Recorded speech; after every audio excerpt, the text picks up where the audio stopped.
Hello students, today we study transcription in prokaryotes. इससे पहले वाली क्लास में मैंने आपको बच्चों ट्रांसक्रिप्शन यूनिट के बारे में बताया था कि ट्रांसक्रिप्शन यूनिट वो पार्ट डीएनए का जो ट्रांसक्रिप्शन करके एमआरएनए या अपन कह सकते हैं आरएनए बनाएगा। अब ट्रांसक्रिप्शन यूनिट में कौन कौन सी चीजें होती है थोड़ा सा याद करो।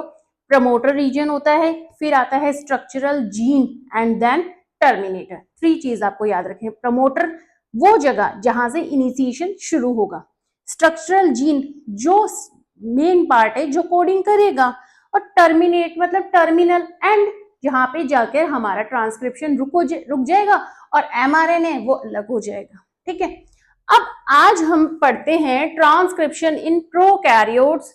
Very very important part, very very important for exam. बड़ा क्वेश्चन निकल के आता है बच्चों, 3 नंबर का क्वेश्चन या 4 नंबर का जो क्वेश्चन होता है वो इस टॉपिक में से निकलता है 2026 में। आपके अभी रिसेंट जो एग्जाम हुआ है उसमें यही पूछा गया था, what is the explain the process of transcription in bacteria with the help of line diagram.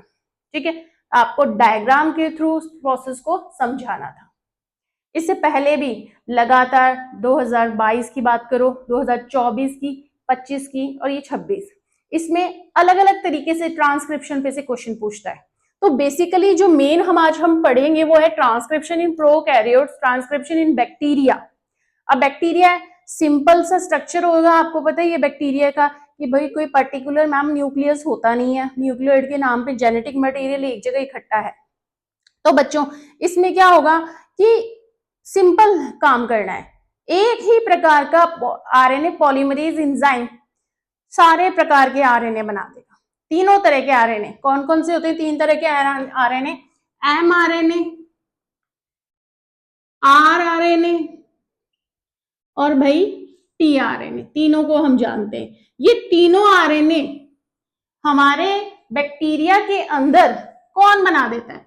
RNA polymerase अकेला बना देता है। एक सिंगल टाइप का आरएनए पॉलीमरेज एंजाइम तीनों आरएनए बनाता है, क्योंकि सिंपल स्ट्रक्चर है, इसके पास ज्यादा तामझाम नहीं है। ठीक है, और जैसे जैसे आरएनए पॉलीमरेज ये आरएनए बनाता है, ऐसे ही जल्दी जल्दी आरएनए से प्रोटीन बनते जाते हैं। वो वेट भी नहीं करते, बस जैसे खाना बना, जैसे जैसे खाना पकता जा रहा है वो खाते जा रहे, वो प्रोटीन बनाते जा रहे। ठीक है, अपने अंदर यूकैरियोट्स में ये प्रोसेस थोड़ा बड़ा और अलग तरीके से होता है, थोड़ा स्लो चलता है। क्यों? क्योंकि हमारे जो आरएनए बनने का काम है वो न्यूक्लियस में होता है। अपने अंदर आरएनए जो बनना है डीएनए से ट्रांसक्रिप्ट करके, आरएनए जो बनना है वो कहां हो रहा है बच्चा? न्यूक्लियस में। ठीक है, देन फिर आरएनए जी है वो आराम से साइटोप्लाज्म में आएंगे और फिर यहाँ पे वो प्रोटीन्स बनाते।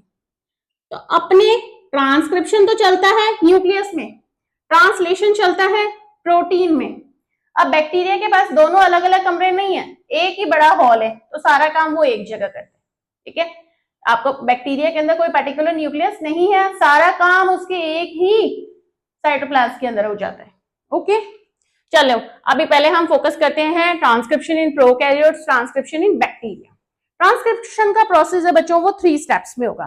ट्रांसक्रिप्शन यूनिट भी 3 थी, ट्रांसक्रिप्शन का प्रोसेस है वो भी 3 स्टेप्स में होगा। ठीक है, फर्स्ट स्टेप इज इनिशिएशन।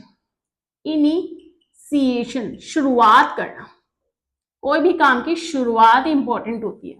ठीक है, आप पढ़ने के लिए शुरुआत करो और लगातार आप पढ़ो तो आपकी पढ़ाई भी बहुत अच्छे तरीके से होगी।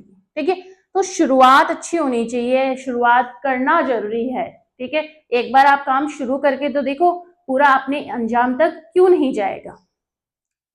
इनिशिएशन, ठीक है, इनिशिएशन में बच्चों अब लाइन डायग्राम की बात करिए एग्जाम में, तो हम लाइन डायग्राम की हेल्प से ही इनिशिएशन को या सारे स्टेप्स को समझेंगे।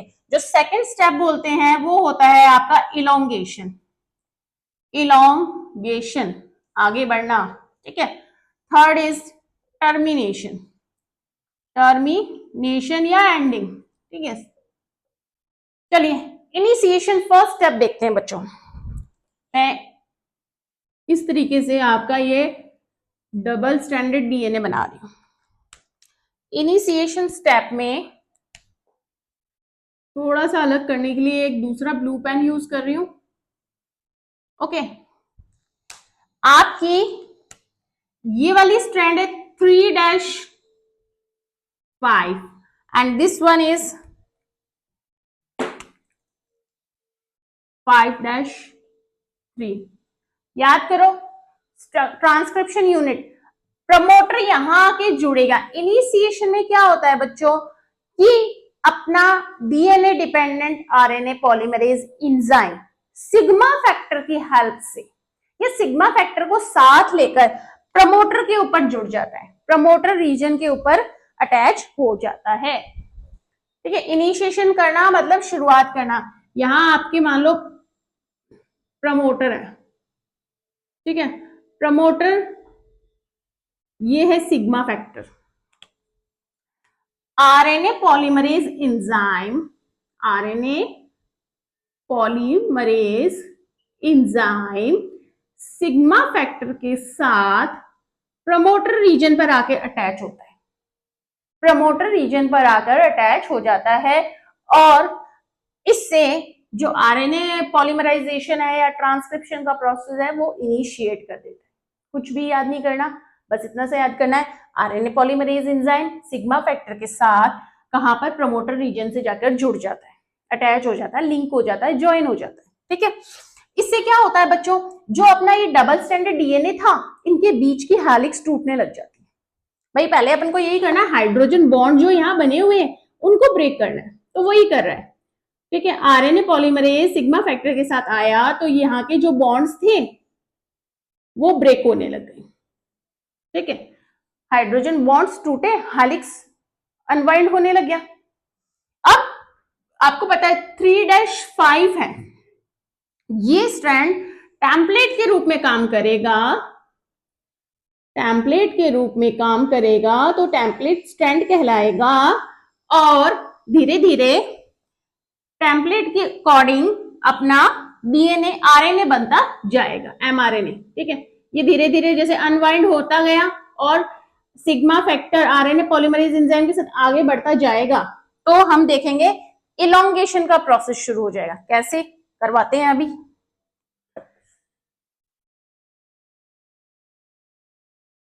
ठीक है,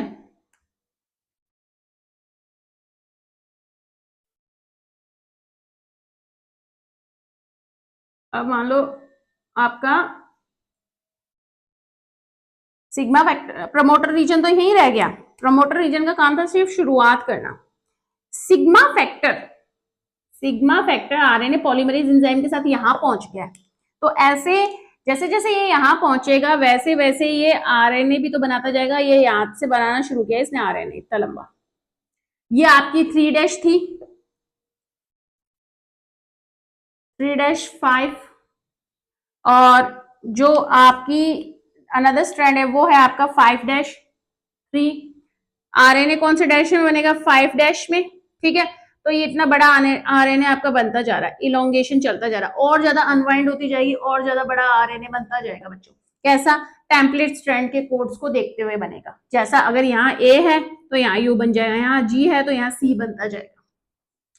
और एंड अब जब बनते बनते यहां आ गया, यहां पर एक रेड सिग्नल खड़ा है, एक टर्मिनेटर के रूप में रो फैक्टर होता है, RHO, रो फैक्टर।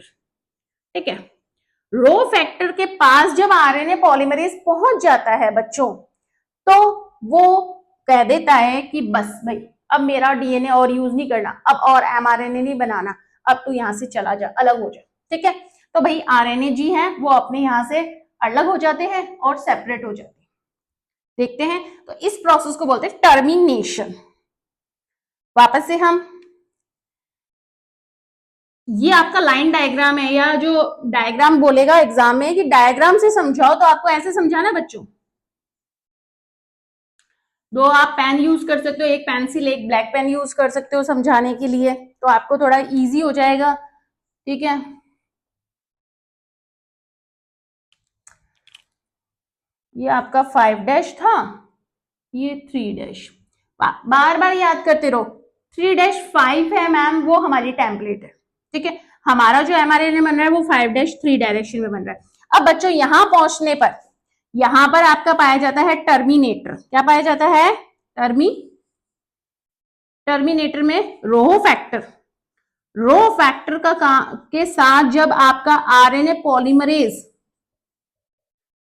बाइंड होगा, आरएनए पॉलीमरेज, तो ये आरएनए को स्टॉप करवा देगा, आरएनए की सिंथेसिस को स्टॉप करवा देगा, आरएनए सिंथेसिस रुक जाएगा और आपका जो सिंथेसाइज्ड आरएनए है वो इस तरीके से, थोड़ा मैं डार्क दिखा रही हूं बना के, अलग हो जाएगा। ये आपका 5-3, ठीक है। 3-5 इज द टेम्पलेट। ये 3-5 आपकी क्या थी बच्चों? ये आपकी टेम्पलेट स्ट्रैंड थी। इसके आधार पर आपका एमआरएनए बना है। जो एमआरएनए बना है उसके कोड और 5-3 इन दोनों के कोड सेम है एक्सेप्ट थायमिन एंड यूरासिल, इसलिए इसको हम क्या बोलते हैं? Coding strand. बच्चों ये ध्यान रखना, एग्जाम में एक क्वेश्चन पूछा गया था कि कोडिंग स्ट्रैंड कौन सी होती है, ठीक है। और दूसरा या फिर एक क्वेश्चन ये पूछा था कि स्ट्रक्चरल जीन क्या होते हैं। तो इस तरीके से अलग अलग तरीके से क्वेश्चन पूछे जाते हैं। ऐसे नहीं है कि मोटे रूप से सीधा हमेशा ये पूछेगा कि ट्रांसक्रिप्शन क्या होता है, ठीक है। अब बात आती है कि जो ट्रांसक्रिप्शन का प्रोसेस चल रहा था, ठीक है, तो हमें यहां पर लगाने के लिए अलग अलग नाइट्रोजन बेस मिल रहे थे। ए मिल रहा था, यू मिल रहा था, जी मिल रहा था, सी मिल रहा था, ए यू जी जो भी मिल रहे थे चारों, वो मिल रहे थे। वो मिल कहां से रहे थे बच्चों? वो देने का काम कौन करते हैं? डीएनटीपी। यही चीज हमने डीएनए पॉलीमराइजेशन में, डीएनए एप्लीकेशन में पढ़ी थी, ठीक है। डीएनए एप्लीकेशन में भी हमने ये डीएनटीपी वाला नाम पढ़ा था और आज वापस पढ़ रहे हैं। आप बताओ इसका फुल फॉर्म क्या होता है कमेंट सेक्शन में। इसका फुल फॉर्म होता है डाई न्यूक्लियोसाइड ट्राइफॉस्फेट।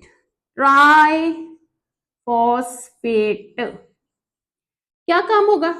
न्यूक्लियोसाइड, ठीक है। डाई जैसे कि आप एटीपी, एडिनोसिन ट्राइफॉस्फेट, इनका काम है, डुअल फंक्शन है ये बच्चों। ये आपका ये जो एडिनोसिन में एडिनिन है वो दे रहे, उसके बाद ट्राइफॉस्फेट, 3 फॉस्फेट इस तरीके से लगे, ठीक है। तो पीछे वाले 2 जो ये फॉस्फेट है ना, ये जब टूटेंगे तो बहुत ज्यादा मात्रा में एनर्जी मिलेगी और ये एनर्जी भी इसके काम आएगी। डीएनए रेप्लिकेशन हो चाहे आरएनए सिंथेसिस में ट्रांसक्रिप्शन हो, दोनों ही एनर्जी बेस्ड प्रोसेस है। हमें एनर्जी चाहिए प्रोसेस करवाने के लिए। तो बच्चों ये एनर्जी कहाँ दे रहा है आपका? DNTP. DNTP has dual function, it provide the nitrogen basis to forming new segment या न्यू आरएनए और new DNA, and also it provides energy which is used for completing the process को complete करने के लिए energy भी दे रहा है। और न्यूक्लियो आपके ये जो नाइट्रोजन बेस हैं ये सारे साइटोसिन मान लो, ग्वानोसिन, ट्राइफॉस्फेट, तो ये सब नाइट्रोजन बेसिस भी दे रहा है और 2 फॉस्फेट के टूटने से एनर्जी भी दे रहा है, ठीक है। तो I hope I am sure that you understand the transcription process in prokaryotes 3 steps में होगा, इनिशिएशन, इलोंगेशन, टर्मिनेशन। प्रोकैरियोट्स यानी बैक्टीरिया में आरएनए बनाने के लिए सिर्फ एक ही प्रकार का आरएनए पॉलीमरेज चाहिए होगा। तीनों भाई एक ही आरएनए पॉलीमरेज से बन जाएंगे, अलग अलग नहीं चाहिए कि आरएनए पॉलीमरेज फर्स्ट चाहिए, आरएनए पॉलीमरेज सेकंड चाहिए, आरएनए पॉलीमरेज थर्ड चाहिए। वो सारा चीज कहाँ देखेंगे हम? यूकैरियोट्स में देखेंगे। यूकैरियोट्स टिपिकल है तो टिपिकल प्रोसेस होगा, ये सिंपल है तो सिंपल प्रोसेस होगा। First step initiation, sigma factor आके जुड़ेगा प्रमोटर साइड पे, आरएनए पॉलीमरेज एक्टिव हुआ और प्रोसेस स्टार्ट कर दिया। प्रोसेस आगे आगे चलता जा रहा है जैसे सिग्मा फैक्टर। जैसे ही ये आरएनए पॉलीमरेज रो के पास गया, आरएनए पॉलीमरेज को स्टॉप करवा दिया कि भाई आप ट्रांसक्रिप्शन बंद कर दो, मेरी इतनी सेगमेंट्स हैं वो ट्रांसक्रिप्शन करेंगी। तो बच्चों आपका जो न्यूली सिंथेसाइज एमआरएनए है वो अलग हो जाता है और बोलता है कि भाई मैं इतना आरएनए बन गया। तो ये आपका आरएनए बन के आ गया। 3-5 टेम्पलेट्स, 5-3 कोडिंग, बिकॉज आपका एमआरएनए के कोड और 5-3 के कोड्स क्या होंगे बच्चों? सेम होंगे, ठीक है। आप अच्छी तरह इस प्रोसेस को समझिए। नोट्स दिए हुए हैं आपको, नोट्स पढ़िए और एनसीईआरटी की रीडिंग करिए। Okay, thank you.